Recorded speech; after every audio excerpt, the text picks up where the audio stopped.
Ding noticia ng Internacional, productor ng reality show American Idol, lamenta e perdida de miyembro de equipo de producción. Un supervisor de parte musical del show y su esposo aguarda haya muerto de un caso na Los Angeles de luna tarde de un aparente double homicidio. Josh Campbell de CNN tiene relato.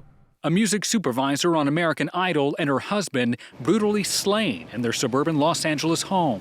The LAPD believes the attack was random, but homicide detectives are still investigating. A violent struggle ensued between them and the suspect who was already inside their home. Police were called to the home of Robin Kay and husband Thomas DeLuca Monday after a friend requested a welfare check.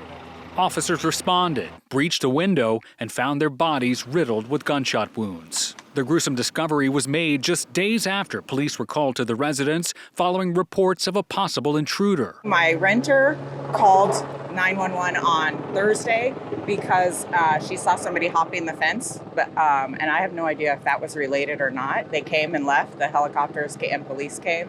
Police now say the call was related, and officers conducted an investigation. They were unable to make entry onto the property due to it being highly fortified. However, they did do a flyover with the airship.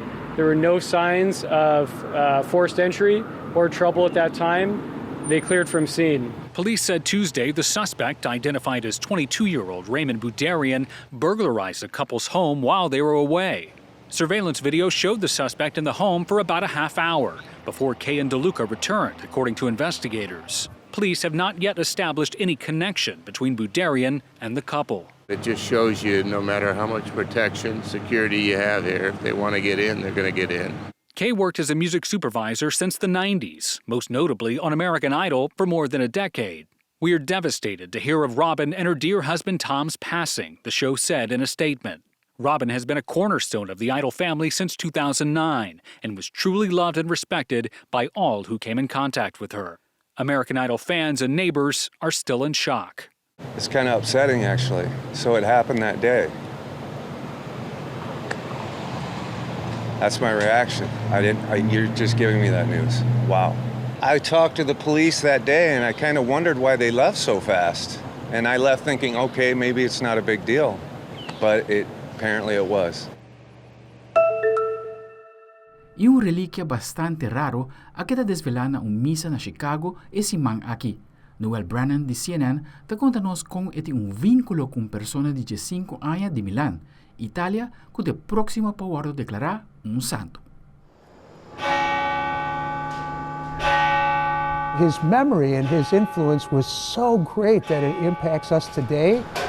Reaching the heights of sainthood may not seem like a modern-day story until you hear about a millennial in Milan, Italy. Yes, yeah, and that's amazing. Father Ed Howe knows all about Carlo Acutis. At an early age, he created websites about Eucharistic miracles. Father Ed is pastor at the only parish in the United States named for the soon-to-be millennial saint. Carlo Acutis was someone who people have called the patron of the internet. He played video games, and he probably had an email. He might be the only saint who had an email.